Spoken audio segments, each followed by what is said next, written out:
اور میرے سامنے ان کے بالوں میں سفیدی آئی، مخالفت اپنی جگہ پر میں تمہیں یہ بات ذمہ داری سے بتاتا ہوں، اس محبوب کی زبان سے جو بھی نکلتا ہے حق اور سچ ہی نکلا کرتا ہے۔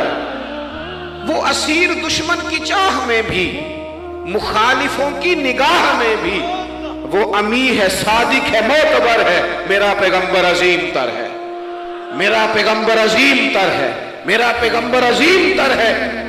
ابو سفیان کہتے ہیں میں یہ لفظ کہے تو کتنے ہی لوگ دربار میں رو پڑے، ایک سناٹا چھا گیا، کوئی صحابی نہیں وہاں، کوئی نعرہ لگانے والا نہیں، کوئی اپنا نہیں، لوگ رو پڑے۔ کہتے ہیں بادشاہ نے چادر اٹھائی کندھے پہ رکھی، کچھ دیر سوچتا رہا، پھر وہ چل دیا۔ میں نے پیچھے سے آواز دی، میں نے کہا تو نے اتنے سوال پوچھے، میں نے اتنے جواب دیے، کوئی ریزلٹ بھی تو بتانا کیا نکلا، نتیجہ کیا ہے؟ تو بادشاہ نے پلٹ کے میری طرف دیکھا، کہنے لگا سردار نتیجہ تو نکل آیا نا یار، جس بندوں سے جھوٹ نہیں بولا وہ یہ جھوٹ کیوں بولے گا کہ میں اللہ کا رسول بن کے آیا؟ اس نے او میرے بھائی اپنی زندگی میں سچ لاؤ، خدا را ہمارے گھروں سے لے کر حکومت کے ایوانوں تک ضرورت سچ کی ہے، ضرورت سچ کی ہے۔ دوسری بات، اپنی زندگی میں دیانتدار ہو جائیں، چھوڑ دے سامنے والا کیا کر رہا ہے، میں اپنے اس ممبر سے دیانتدار ہوں کہ نہیں، یہ میں نے اللہ کو جواب دینا ہے۔ میں نے اتنی عزت سمیٹی ہے، دین کے نام پہ سمیٹی ہے، میں نے اللہ کو جواب دینا ہے۔ ہم سارا دھیان دوسروں کا رکھنے لگ گئے۔ حضرت خواجہ نصیر الدین چراغ دہلوی رحمۃ اللہ علیہ سے بادشاہ نے آ کے وظیفہ پوچھا تھا، حضرت کو وظیفہ بتائے تو خواجہ صاحب فرمانے لگے اپنا کام دیانتداری سے کر، یہی سب سے بڑا وظیفہ ہے۔ اپنی زندگی میں دیانتداری، امانت داری، آپ اس طرح کے ہو جائیں کہ آپ جس طرح آپ سمجھے نا کہ یہ حرام جانور ہے تو میرے منہ میں جائے گا تو مجھے الٹی آئے گی۔ آپ کبھی دیکھیں نا کہ حرام گوشت کوئی آپ کو بتا دے، آپ دو لقمے آپ نے کھا بھی لیے، لطف آیا، تو کسی نے کان میں کہا یہ تو ذبح ہی نہیں ہوا تھا، بیمار تھا، تو الٹی آ جاتی ہے کہ نہیں؟ بولو کہ آ جاتی ہے؟ انسان کا ذہن قبول کرتا ہے حرام کھانے کو؟ 2 کلو گوشت پہ الٹی آتی ہے تو 2 کروڑ روپے پہ کیوں نہیں آتی؟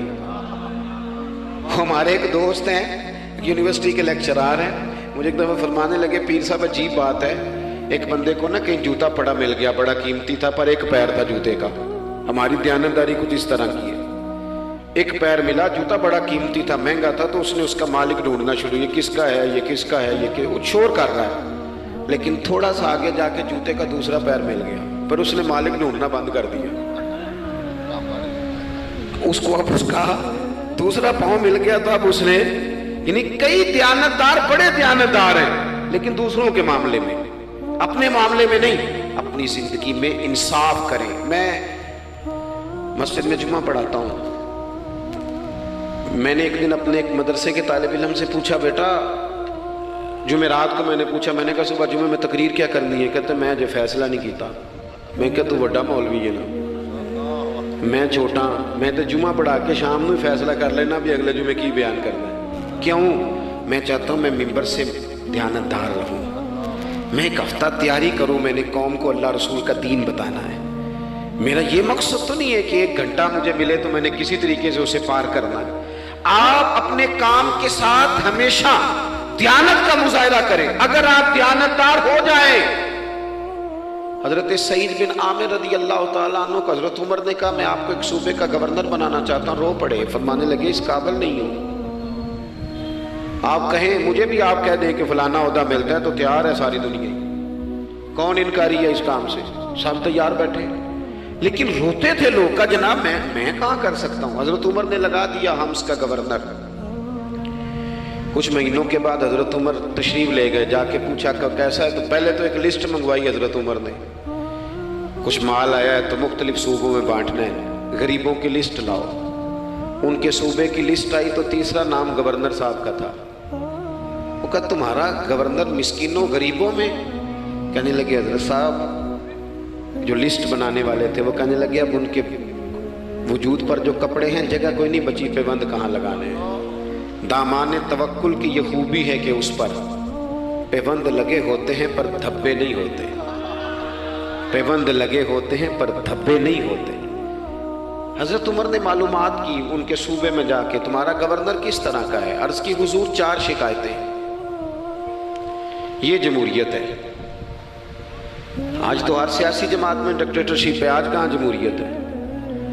آج تو آپ جتنے شاہ کے وفادار ہو جائیں گے اتنا اچھا عہدہ لیں گے. جتنا مرضی قابل بندہ ہو جماعت کے اندر، لیکن اگر وہ پورا تابع دار نہیں تو نظام نہیں چلتا.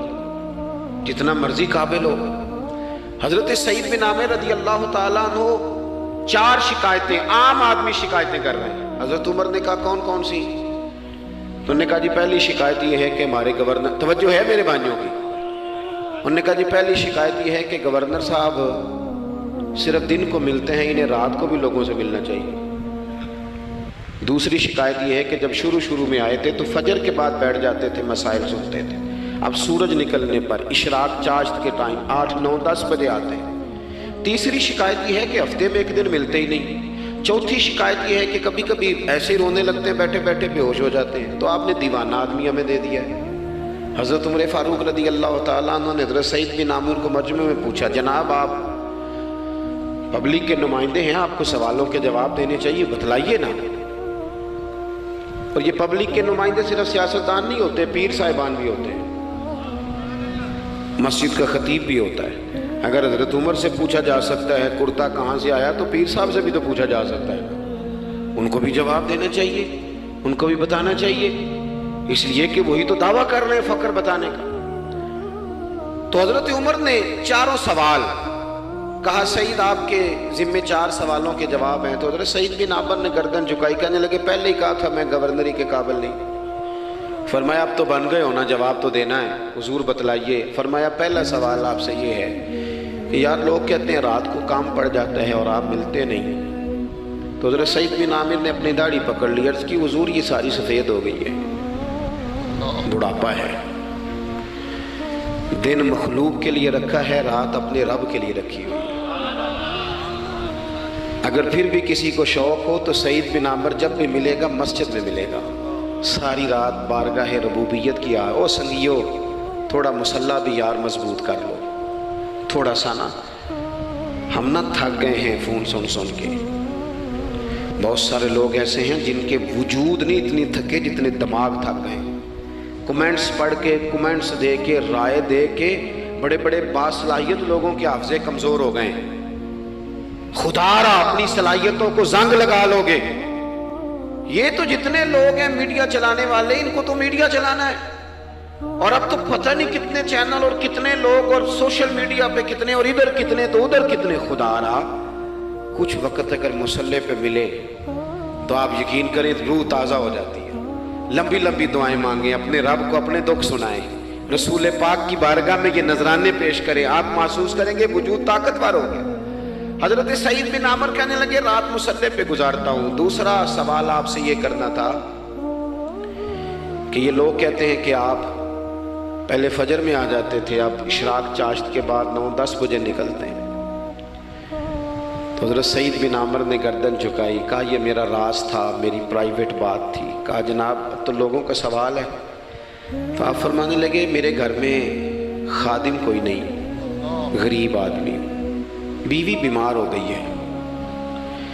35 سال اس وفادار عورت نے میری ڈیوٹی کی ہے.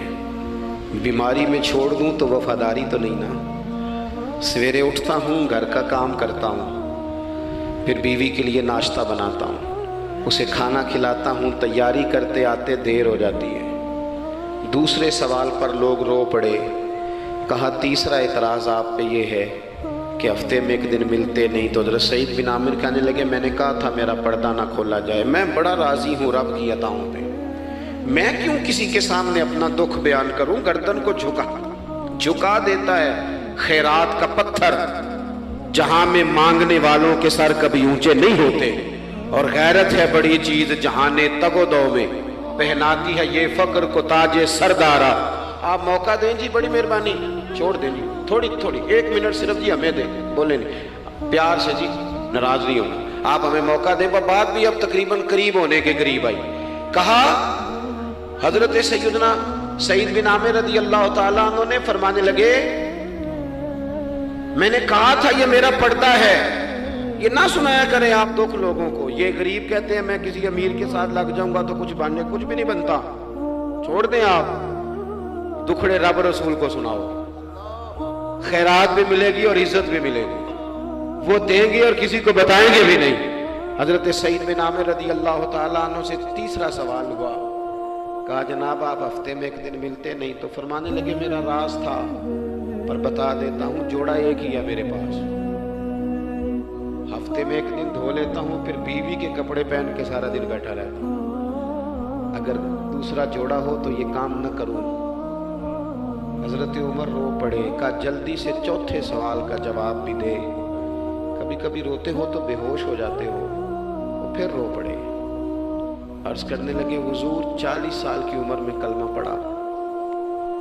میرے سامنے حضرت خبیب کو پھانسی دی گئی مکے میں. جب وہ اپنی پچھلی غلطیاں یاد آتی ہیں تو پھر رو پڑتا ہوں.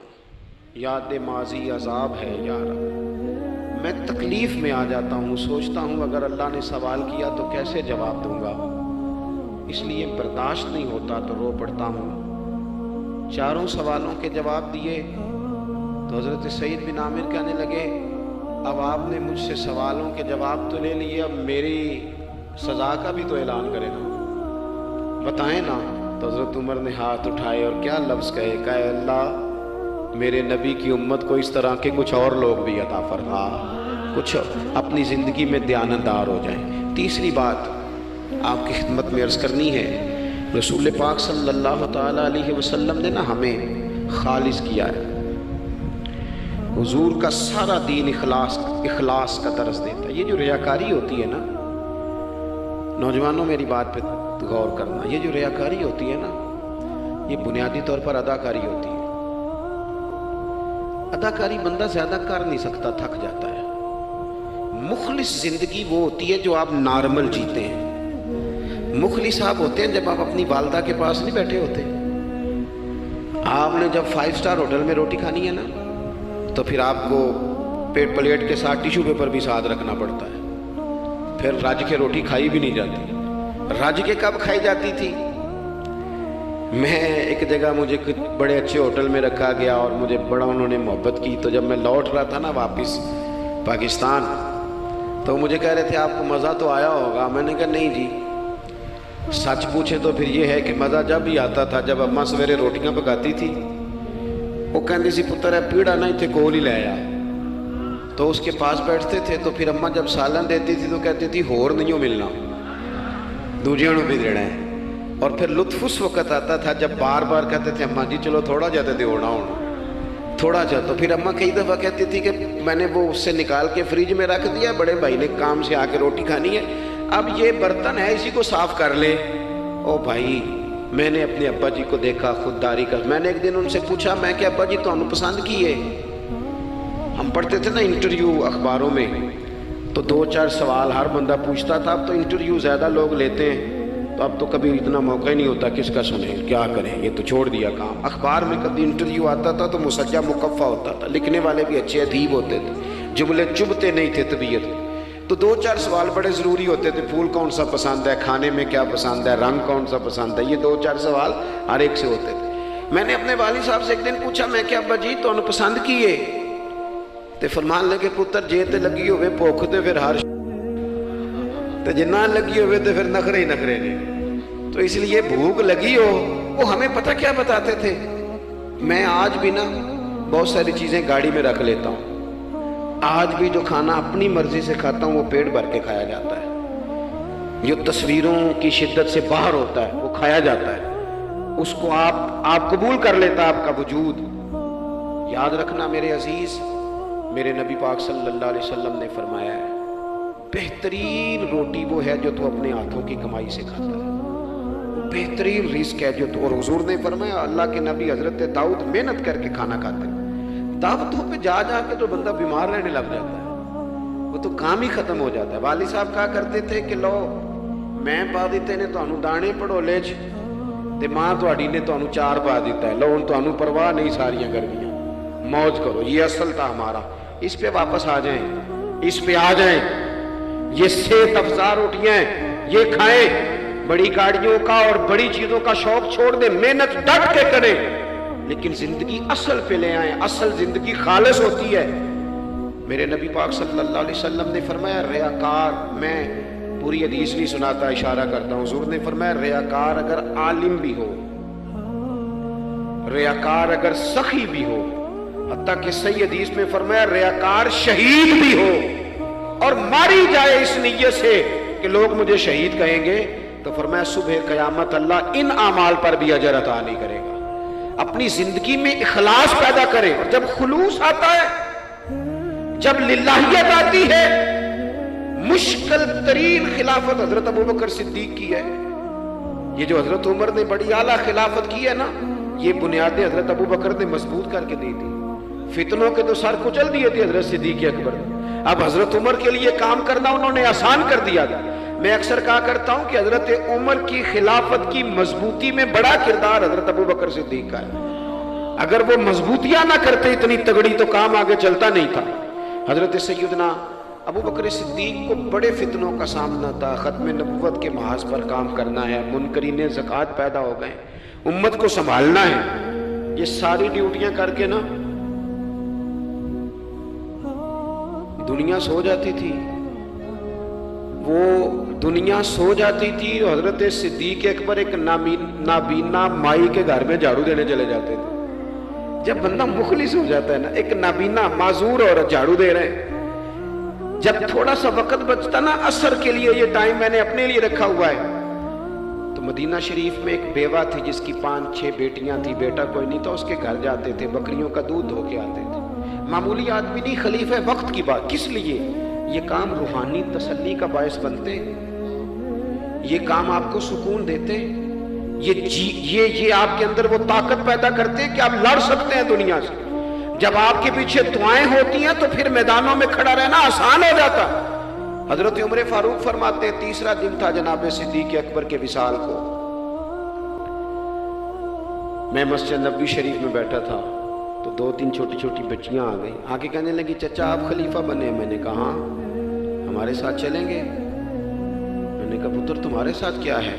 کہنے لگے ابو بکر صدیق عصر کے بعد ہمارے گھر آتے تھے، ہمارا بھائی کوئی نہیں، باپ انتقال کر گئے، بکریوں کا دودھ دھو کے دے جاتے تھے، کچھ بیچ کے گزارا کر لیتی تھی، کچھ پی لیتی تھی۔ 3 دن سے میری ماں رو رہی ہے، میری بہنیں روتی ہیں، اکھاں جدوں میٹیاں زمانہ مینوں روے گا، اونج تے بے قدراں کچھ قدر نہ جاتی، کیتی خوب تسلی ہو، لیکن اکھاں جدوں میٹیاں زمانہ مینوں روے گا، اپنا تے اپنا بیگانہ بھی مینوں روے گا، جدوں نہ میں دسیا میں خاراں نوں میخانے وچ، پھر جام ٹوٹ جان گے تے میخانہ مینوں روے گا، کئی لک لک رون گے تے کئی بک بک رون گے، گلیاں دا یانا تے سیانا مینوں روے گا۔ اور کسی نے کہا تھا میرے مرنے پہ ہر سو شور مچ جائے گا دیکھو گے، یہ رحمت کی امید لگاتے کہا، کرم کی امید، آج سے کہا، نذرانے میں کہا کسی درویش نے، کہنے لگے میرے مرنے پہ ہر سو شور مچ جائے گا دیکھو گے، کہنے الوداع سرکار خود تشریف لائیں گے۔ اور کسی نے کہا تھا کہ بعد مرندے مکھڑا میرا ہو جاوے جے تازہ، پھر سمجھ لینا محبوب میرے نے آن پڑیا جنازہ۔ تو بھائی اپنی زندگی میں اخلاص پیدا کرے۔ ہم نا غریب لوگ بھی امیروں سے تصویر کھنچوانا پسند کرتے ہیں، امیروں سے اپریشیٹ کرنا چاہیے محنت کرنے والے آدمی کو، جس کو پسینہ آ گیا نا ریڈی پہ کھڑے ہوئے، وہ بڑا باوقار آدمی، اسے پسینہ آ گیا۔ میں ابھی بھی کبھی کبھی جوتا گنڈوا لیتا ہوں، چونکہ میں نے دیکھا ہے میرے ابا جی مجھے کہتے تھے لے جا جتیاں توڑے پا کے ساریاں گنڈا لیا، تو یاد ہے تو میں ابھی بھی چلا جاتا ہوں۔ تو ہمارے ایک پرانے موچی ہیں، میں ان کے پاس ایک دن، وہ بڑے خوددار آدمی، 5 روپے کے 10 دے دے نا، وہ ان کو 10 دے دو، کہتے چوکا اپنے 5 روپیے۔ وہ ایک شاعر بیٹھے تھے نا، تو شاعر بھی بیچارے کئی اسی طرح کے ہوتے ہیں، ناراض نہ ہو جائیں شاعر، لیکن وہ کئی دفعہ نا ان کو بھی دیکھ کے لگتا ہے کہ کئی دنوں سے بیچارے نے روٹی نہیں کھائی، تو وہ موٹی چاہتے لیے گرمیوں میں کسی چوک میں بیٹھا تھا نا شاعر، کوئی بندہ جاتے ہوئے 5 روپے دے گیا، اس نے کہا یہ کیا ہے؟ کہنے لگا کھانا شانا کھا لینا، پر شاعر نے کمال بات کی، اس نے کہا یہ آرزوئے کرم اور میں آپ سے کروں، یہ آرزو کرم اور میں آپ سے کروں، یہ بھیک اس کو دیجیے جس کا خدا نہ ہو۔ اور میرے اعلیٰ حضرت کیا کہتے ہیں؟ کہتے ہیں کروں مدح اہل دول رضا۔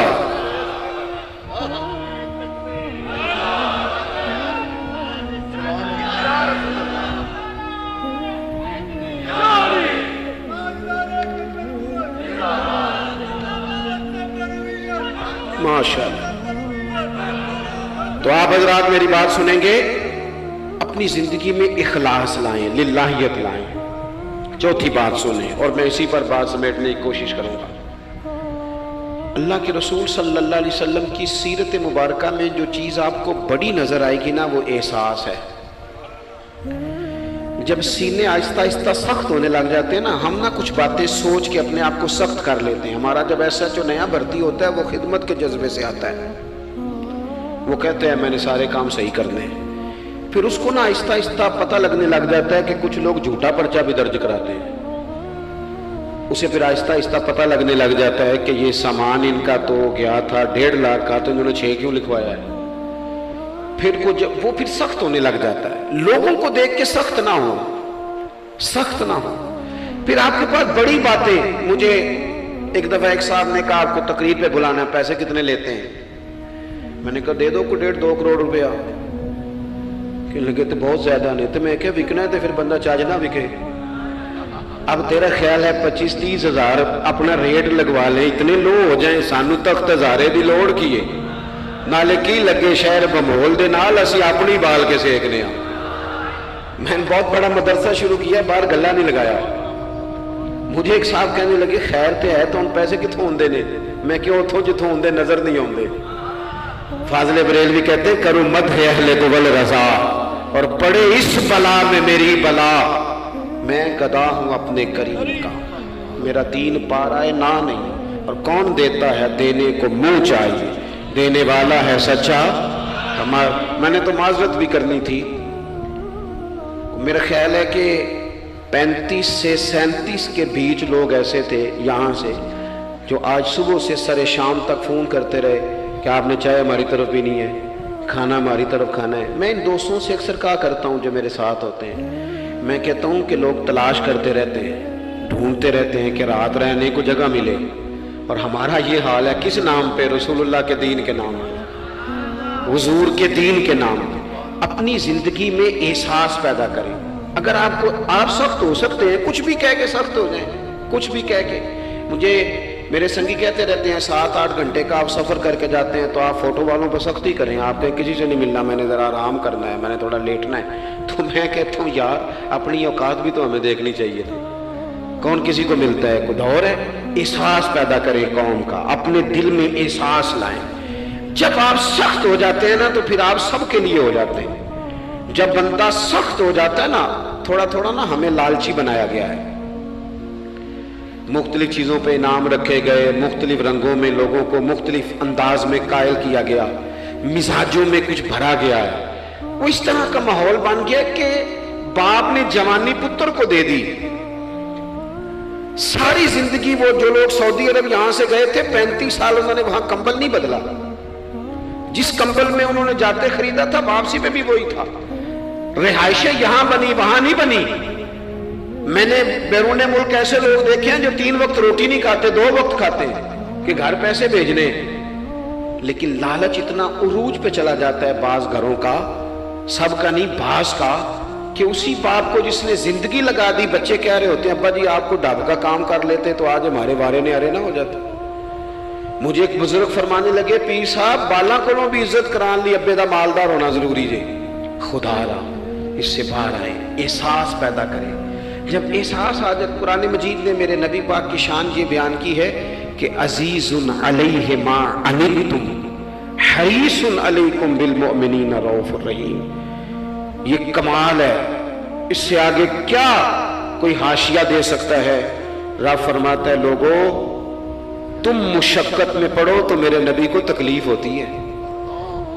آپ کبھی حدیثیں پڑھیں نا تو رونگٹے کھڑے ہوتے ہیں۔ آپ کو درجنوں حدیثیں اس عنوان کی ملے گی کہ حضور فرماتے ہیں میرا دل کرتا ہے لمبی نماز پڑھاؤں، نماز اللہ کی، دل حضور کا کرتا ہے۔ فرمایا دل کرتا ہے لمبی نماز پڑھاؤں لیکن پیچھے سے کسی بچے کے رونے کی آواز آتی ہے, کسی بوڑھے بیمار کا خیال آتا ہے, میں نماز چھوٹی کر دیتا ہوں. حضور فرماتے ہیں میرا دل کرتا تھا ہر وضو کے ساتھ مسواک ضروری قرار دے دوں, پر تمہیں تکلیف ہوگی, نہیں ضروری قرار دے. آپ احساس کی شدت تو دیکھیں. فرمایا میرا جی چاہتا تھا کہ میں تہجد اپنی امت پہ ضروری قرار دے دوں, لیکن میں نے اپنی چاہت نہیں دیکھی, غلاموں تمہاری نیند دیکھی ہے. وہ دوستو اتنا احساس, دشمن جب قابو آتے ہیں نا. میں نے ایک اور بھی عرض کرنی ہے چلتے چلتے. جو سیاسی فرقہ واریت ہے نا آج ملک کے اندر, آپ جس جماعت کو ٹھیک سمجھا آپ نے, آپ وہاں چلے گئے, جس نے جس کو ٹھیک سمجھا, لیکن ہم سب سے پہلے مسلمان ہیں, اس کے بعد پاکستانی ہیں. ہمیں اخلاقیات کا دائرہ کبھی نہیں چھوڑنا. اختلاف کے بھی آداب ہوتے ہیں, اختلاف جس سے بھی کریں دلیل کی حد تک کریں, اس کی ذات تک اتر کے نہیں. مہذب قومیں یہ کام نہیں کرتی. حضرت ابو ایوب انصاری نے حضرت عمر سے اختلاف کیا اور سخت کیا. کہا جناب یہ آپ نے, حضرت عمر کو بات کرنے لگے تو حضرت ابو ایوب انصاری کھڑے ہو گئے, کہنے لگے, یا حضرت ابو ذر غفاری کھڑے ہو کے کہنے لگے نہ آپ کی بات مانیں گے نہ آپ کی اطاعت کریں گے. فرمایا میں نے کیا کیا ہے؟ تو کہنے لگے چادر تو ایک ایک بٹی تھی, تو آپ نے اسی چادر کا کرتا اسی کا تامت کیسے بنا لیا؟ حضرت عمر فاروق نے, انہوں نے سوال کیا تھا, حضرت عمر نے دلیل دی. فرمایا میرے بیٹے سے پوچھ لو. حضرت عبداللہ ابن عمر کہنے لگے ایک چادر چونکہ مجھے بھی ملی تھی میں نے اپنے ابا کو دے دی, لہذا کرتا بھی بن گیا. اور اب ہمارے ہاں نا دلیل ملنے پر بھی لوگ اعتراض نہیں چھوڑتے, جو کہ ذاتی ہوتا ہے نا, دلیل تک تو اختلاف ہوتا نہیں. او میرے بھائی, اختلاف کے بھی آداب ہونے چاہیے. تو کسی نے کہا تھا کہ تعلق توڑ دینے کے بھی کچھ آداب ہوتے ہیں, کسی کو چھوڑ دینے کے بھی کچھ آداب ہوتے ہیں. اور کسی نے کہا تھا کہ قاتل کو کوئی قتل کے آداب سکھائے, دیکھو دستار کے ہوتے ہوئے سر کاٹ رہا ہے. کوئی ایک چیز چھوڑ دے. ہمارے ہاں اتنی شدت ہو گئی, اور بچے ہمارے ورکر سیاسی جماعتوں کے خدا رہا, آپ نے یہی بسنا ہے, یہی رہنا, یہ آپ کے اپنے لوگ ہیں, مہربانی کریں آپ ضرور ہائی لائٹ کریں کسی کی غلطی, لیکن دائرہ تہذیب کبھی نہ چھوڑیں. کبھی مجھے تو ایک دو اینکر ایک دو دفعہ ملے ہیں, میں نے ان سے کہا مہربانی کریں, آپ کیا مزہ لے رہے ہیں آپ قوم کو تقسیم کر کے, خدا را کچھ سوچیں.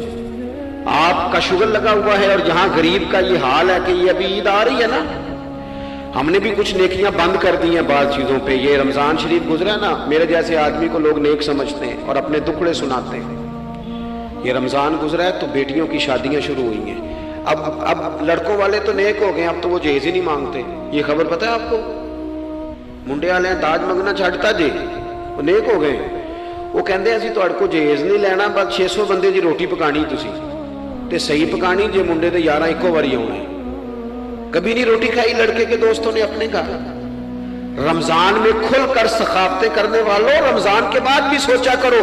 اور راشن ونڈن والے اور لوگ کو عیدوں بعد بھی بھوک لگ دیجئے, عیدوں بعد بھی بھوک لگ دیجئے.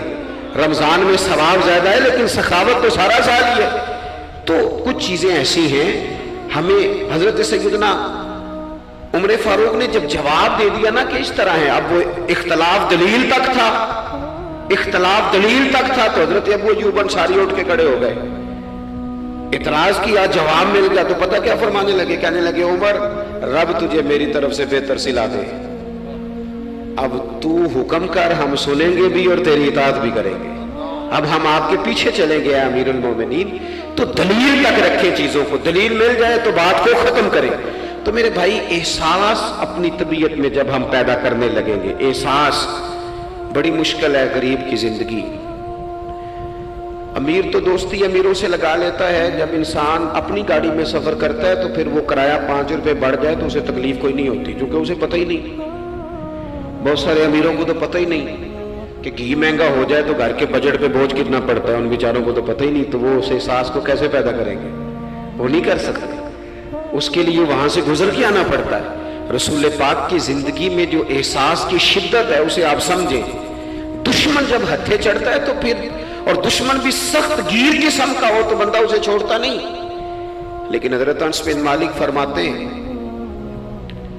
کہ یہ جو لوگ بدر میں آئے تھے یہ کوئی پھول لے کے نہیں آئے تھے ہاتھوں میں، گجرے پھولوں کے لے کے نہیں آئے تھے، تلواریں لے کے آئے تھے، اور پوری انہوں نے جنگ لڑی، 14 صحابہ شہید کیے، لیکن جب ان کو لا کے باندھا گیا نا مدینے میں تو غصہ تھا صحابہ کو، کس کس کے ہاتھ باندھے۔ حضرت عباس بھی تھے، جب وہ ہائے ہائے کرتے تھے نا مخالف تھے۔ توجہ ہے میری بات پر؟ او بھائی، جو پیار بیٹی پہ آتا ہے وہ بہو پہ بھی تو آنا چاہیے نا، اس پر بھی تو وہ بھی تو کسی کی بیٹی ہے نا۔ اگر تجھے اپنے بیٹے کی دھوپ تنگ کرتی ہے تو ملازم کے پتر اگر دھوپ میں کھڑے ہیں تو وہ بھی تو تجھے احساس ہونا چاہیے، ورنہ خود غرض ہو جائیں گے ہم۔ بات ختم کر رہا ہوں، غور کرنا۔ حضرت انس بن مالک کہتے ہیں میں مسجد نبوی شریف میں حاضر ہوا تو بے چینی کے عالم میں کبھی حضور ادھر جاتے تھے، کبھی ادھر آتے تھے، کبھی ادھر جائے، یا رسول اللہ کیا ہوا؟ یہ وہ لوگ تھے جنہوں نے ستایا تھا، آج باندھا ہے، حضور کیا ہوا؟ تو نبی کریم فرمانے لگے تم نے رسیاں زور سے باندھ دی ہیں، یہ ہائے ہائے کرتے ہیں، مجھے نیند نہیں آتی، ان کی رسیاں ڈھیلی کر دو۔ عزیز علیہ ما عنتم، حضور کے سینے میں درد رہا، وہ درد کبھی حضور کو طائف لے جاتا، کبھی کہیں، اور وہ درد کی وہ پیار کی شدت اتنی تھی کہ جب بڑی تکلیف دی نا میدان احد میں اور دانت مبارک شہید کر دیے تو حضرت صدیق اکبر نے کہا یا رسول اللہ دعا کریں یہ تباہ ہو جائیں، تو ہاتھ اٹھائے نبی پاک نے، دعا کیا کی؟ کہا اللہ انہیں ہدایت دے دے، انہیں پتہ ہی کوئی نہیں یہ کیا کر رہے ہیں۔ تو میرے عزیز، ایک تو اپنی زندگی میں سچ لائیں، خدا را سچ بولیں، آپ پکے وعدے کریں۔ میں ایک دن اپنی مسجد کے امام صاحب سے عرض کر رہا تھا، میں کہہ رہا تھا اگر آپ کہتے ہیں نا کہ 4:20 پہ فجر ہوگی تو 21 پہ نہ پڑھائیں، آپ نے وعدہ کیا 4:20 کا، قوم کو تو انتظار کرنا چاہیے 1-2 منٹ، کوئی حرج نہیں، لیکن ہم جو وعدے کرتے ہیں ہمیں بھی پورے کریں، سچ بولیں، دیانتداری کا مظاہرہ کریں، زندگی خالص گزاریں، جس کے ساتھ بھی وقت گزاریں اس کی خیر خواہی کریں، مخلص ہو جائیں، اور اپنی زندگی احساس والی کریں۔ امام غزالی فرمایا کرتے تھے تو بانٹنے کا ارادہ کر، رب بانٹنے کی توفیق بھی دے دے گا، تو پروگرام تو بنا۔ اللہ کی بارگاہ میں دعا کرتا ہوں جن احباب نے اتنا سارا پنڈال اتنی محبت اور جد و جہد سے سجایا ہے، اللہ تعالیٰ انہیں دین دنیا کی برکتیں عطا کرے، ہم سب کو دولت اخلاص عطا فرمائے۔ آخر دعوانا ان الحمدللہ رب